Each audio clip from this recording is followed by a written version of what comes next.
שמעתי שדוד הנעים אקורד פלאים לאלוהים, ושאתה שונא תווים ידוע. אקורד עגום ומסתורי, מינור נופל, מז'ור ממריא, ומלך מבולבל שר הללויה, הללויה, הללויה, הללויה, הללויה. ہم اپنی ہدایت اور رہنمائی کے لیے خداوند کے زندہ مقدس پاک کلام میں سے پڑھیں گے مقدس متی کی انجیل، اس کا 4 باب اور اس کی پہلی 11 آیات۔ میں بیٹی شکائنہ سے کہوں گا کہ اس حوالہ کو پڑھنے میں ہماری مدد کرے۔ مقدس متی کی انجیل، اس کا 4 باب اور اس کی پہلی 11 آیات۔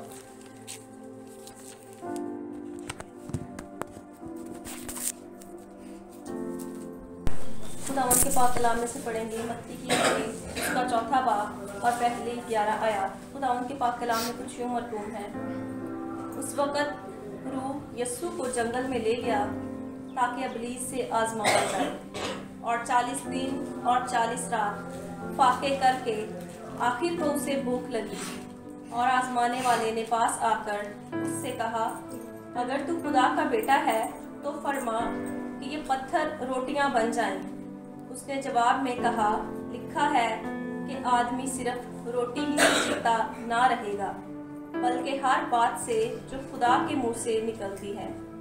تب ابلیس اسے مقدس شہر میں لے گیا اور ہیکل کے کنگرے پر کھڑا کر کے اس سے کہا کہ اگر تو خدا کا بیٹا ہے تو اپنے دائیں نیچے گرا دے، کیونکہ لکھا ہے کہ وہ تیری بابت اپنے فرشتوں کو حکم دے گا اور وہ تجھے ہاتھوں پر اٹھا لیں گے، ایسا نہ ہو کہ تیرے پاؤں کو پتھر سے ٹھیس لگے۔ یسوع نے اس سے کہا، یہ بھی لکھا ہے کہ تو خداوند اپنے خدا کی آزمائش نہ کر۔ پھر ابلیس اسے ایک بہت اونچے پہاڑ پر لے گیا اور دنیا کی سب سلطنتیں اور ان کی شان و شوکت اسے دکھائی، اور اس سے کہا، اگر تو جھک کر مجھے سجدہ کرے تو یہ سب کچھ تجھے دے دوں گا۔ یسوع نے اس سے کہا، اے شیطان، دور ہو، کیونکہ لکھا ہے کہ تو خداوند اپنے خدا کو سجدہ کر اور صرف اسی کی عبادت کر۔ تب ابلیس اس کے پاس سے چلا گیا، اور دیکھو فرشتے آ کر اس کی خدمت کرنے لگے۔ خداوند کا پاک کلام پڑھا اور سنا جانا سب اس کی باعث برکت ہو۔ آمین۔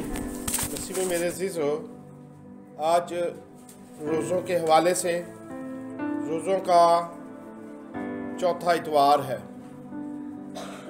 اور ہم روزوں کے بارے میں جہاں ساری تعلیم اور بائبل مقدس میں سے معلومات کو جان رہے ہیں، آج ہم اس خاص حوالہ پر بھی غور کریں گے جو ابھی تلاوت کیا گیا ہے، اور ایک بڑا خاص واقعہ بائبل مقدس میں ہے، اور اس واقعہ کو مقدس متی اپنے 4 باب میں بیان کرتا ہے، اور اسی واقعہ کو مقدس لوکا طبیب اپنی انجیل مقدس کے 4 باب کی پہلی 12 آیات میں 13 آیات میں اس کو بیان کرتا ہے، اور مقدس مرکز سے اسی واقعہ کو خداوند یسوع مسیح کے بیابان میں رہنے اور 40 دن اور 40 رات نہ کچھ کھایا نہ کچھ پیا، تو یہ واقعہ مقدس مرکز بھی بڑا مختصر طور پر اپنی انجیل کے پہلے باب کی 12ویں 13ویں آیت میں مختصر بیان کرتا ہے۔ اور یہ واقعہ جب ہوا کہ خداوند یسوع مسیح اس وقت روح یسوع کو جنگل میں لے گیا، تو اس سے پہلے کا جو واقعہ ہے وہ یہ ہے کہ خداوند یسوع مسیح دریائے یردن پر گئے اور انہوں نے یوحنا بپتسمہ لینے والے سے بپتسمہ لیا، اور جب بپتسمہ لیا تو بائبل مقدس میں لکھا ہے کہ وہ جب پانی سے اوپر آئے تو آسمان کھل گیا، اور روح کبوتر کی مانند خداوند یسوع مسیح پر اترا، اور آسمان سے یہ آواز آئی کہ یہ میرا پیارا بیٹا ہے جس سے میں خوش ہوں۔ اس واقعہ کے بعد پھر لکھا ہے کہ اس وقت روح یسوع کو جنگل میں لے گیا. یعنی اس سے پہلے کا واقعہ یہ ہے کہ خداوند یسوع مسیح نے یوحنا بپتسمہ لینے والے سے بپتسمہ لیا، اور 40 دن اور 40 رات خداوند یسوع مسیح نے جب نہ کچھ کھایا نہ کچھ پیا، آخر کو اسے بھوک لگی. 40 دن بائبل مقدس میں ایک آزمائشی عرصے کو واضح کرتا ہے. 40 دن یا 40 کا عدد سزا کا بھی ہے ذکر آیا، اور 40 کا عدد جو ہے بائبل مقدس میں عاجزی انکساری کا بھی عدد ہے اور شرمساری کا عدد ہے. لیکن 41واں جو دن ہے یا 41 کا عدد جو ہے وہ فتح کی علامت ہے. اگر ہم 40 کی بات کریں جس کا ذکر بائبل مقدس میں 40 دن کا ذکر آیا ہے یا 40 سال کا ذکر آیا ہے، تو موسیٰ نے 40 دن اور رات قوم کے گناہوں کی شفاعت کے لیے وہ پہاڑ پر خدا کی حضوری میں تھا. مقدس موسیٰ 40 دن اور 40 رات کوہ سینا پر خدا کی حضوری میں کھڑا رہا. 40 دن کی اگر بات کی جائے تو 40 روز تک جاتی جولیت اسرائیلیوں کو للکارتا رہا، لیکن 41واں دن اس کی موت کا دن تھا اور اسرائیلیوں کے لیے فتح کا نشان تھا جب داؤد نے اس کو مار گرایا تھا. 40 کی بات کریں تو 40 دن کے بعد ایلیا حورب کے پہاڑ تک گیا اور وہاں اس نے خدا کی حضوری کو محسوس کیا. 40 دن تک یہ نینوہ شہر میں یونا منادی کرتا رہا کہ نینوہ تباہ ہو جائے گا. اسی طرح صعود آسمانی یعنی کہ آسمان پر جانے سے قبل خداوند یسوع مسیح 40 دن تک اپنے شاگردوں کو نظر آتا رہا. قوم بنی اسرائیل کی بات کریں تو قوم بنی اسرائیل 40 سال تک صحرا میں وہ پھرتی رہی، اس کو آگے جانے کی خدا کی طرف سے اجازت نہ ملی. 40 کا عدد جو ہے یہ بائبل مقدس میں بڑا خاص ہے. خداوند یسوع مسیح نے بھی 40 دن اور 40 رات فاقہ کیا، نہ کچھ کھایا نہ کچھ پیا. روزے کے متعلق جہاں ہم یہ ساری باتیں سیکھ رہے ہیں کہ جس میں روزے کا یہ مطلب بھی ہے کہ اپنی مرضی سے اپنی اس خاص چیز کو، اس طلب کو جو ہمیں ہو رہی ہے، اس کو خاص مقصد کے لیے نہ لینا روزہ کہلاتا ہے. روزے کی حالت میں ہم خدا کے ساتھ دعا کی حالت میں جڑے ہوتے ہیں اور اپنے مقاصد خداوند اپنے خدا کے حضور میں رکھے ہوتے ہیں. اور جب ہم ان ساری باتوں کو آج سیکھیں گے تو اس واقعہ کے اندر چند ایک باتوں کو پہلے غور کریں کہ مقدس متی یہ کہتا ہے 4 باب کے آغاز میں کہ اس وقت روح یسوع کو جنگل میں لے گیا. وہ وقت کون سا تھا جو مقدس متی کہتا ہے کہ اس وقت؟ وہ وقت خدا کی طرف سے خداوند یسوع مسیح پر مقرر تھا، اور وہ وقت جو ایک مقرر وقت تھا خدا کی طرف سے، اس وقت خدا کا روح خداوند یسوع مسیح کو جنگل میں لے گیا. اس لیے مقدس متی کہتا ہے کہ اس وقت ہمیں ہمارے ذہن میں سوال آتا ہے وہ کون سا وقت تھا کہ جب خداوند یسوع مسیح جنگل میں گئے اور روح اس کو جنگل میں لے گیا. روح کی بات ہے کہ روح خداوند یسوع مسیح کو کیوں جنگل میں لے گیا؟ تاکہ ابلیس سے، شیطان سے آزمایا جائے.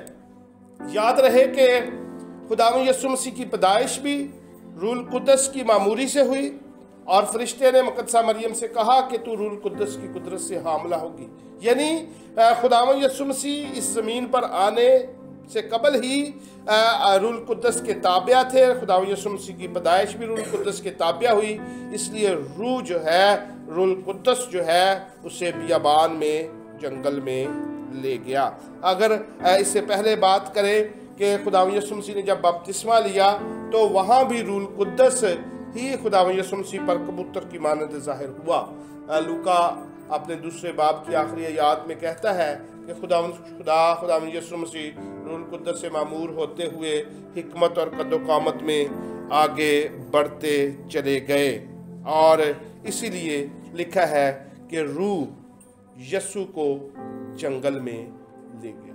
جنگل کی بات کریں تو مقدس متی لفظ جنگل استعمال کر رہا ہے متی کی انجیل کے 4 باب میں، لیکن یہی حوالہ یا یہی واقعہ اگر لوکا کی انجیل میں پڑھیں جو اس کے 4 باب میں ہے تو وہاں لکھا ہے بیابان۔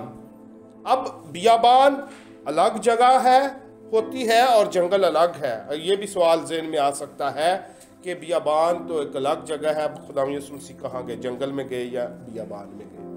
بائبل مقدس میں، اصل بائبل میں اگر اس کے لیے جنگل اور بیابان کے لیے ایک ہی لفظ استعمال ہوا ہے وہ ہے ایریموس۔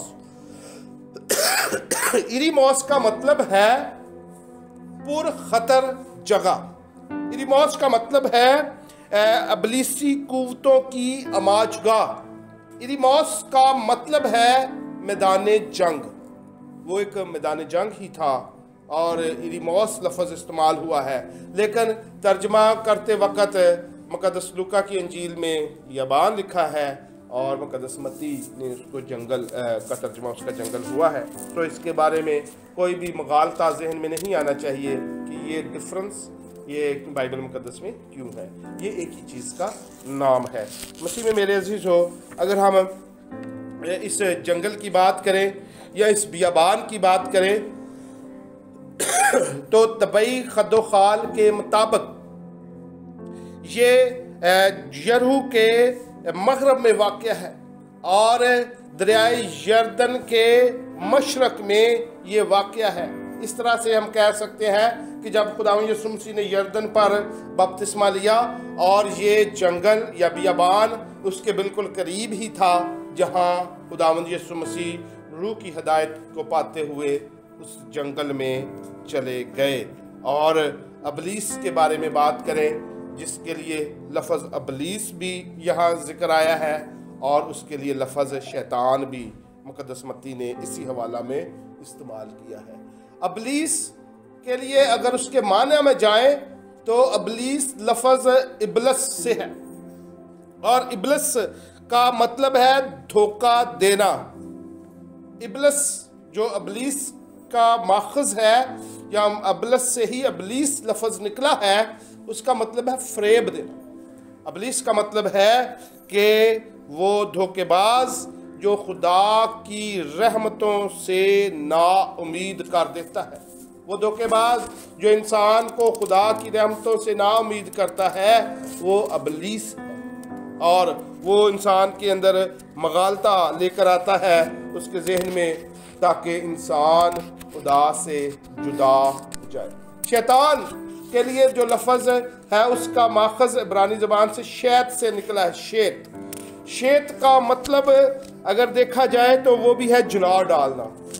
آگ جیسے گھاس کو جلا ڈالتی ہے، ابلیس کا کام بھی ہے کہ جلا ڈالنا، راکھ کر دینا اور مخالفت کرنا، مخالفت کرنے پر آمادہ کرنا، یہ شیطان کے لفظ کے معنی ہے۔ انگریزی زبان میں اس کے لیے لفظ استعمال ہوا ہے شیطان کے لیے ڈیول، اور ڈیول کا مطلب بھی یہی ہے تہمت لگانے والا، الزام لگانے والا، شک پیدا کرنے والا۔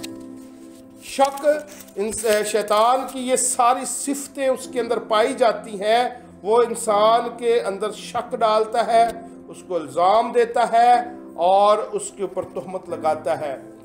باغ عدن کی بات کریں تو باغ عدن میں بھی شیطان نے آ کر ہوا کے ذہن میں شک ڈالا تھا کہ کیا واقعی خدا نے تجھے اس باغ میں سے سارے درختوں کو کھانے اور اس درخت کو کھانے سے منع کیا ہوا۔ وہ دراصل یہ بات ہوا کے ذہن میں ڈالنا چاہتا تھا کہ خدا جو اتنا مہربان ہے اور تم پر اتنی مہربانیاں کی ہے، یہ ایک درخت کی مہربانی تم پر کیوں نہیں کی ہے تو اس کا پھل بھی کھا سکتی ہے۔ وہ شک میں ڈالتا ہے اور وہ شک میں ڈالنے والا شخص ہے۔ اسی طرح وہ خداوند یسوع مسیح کو بھی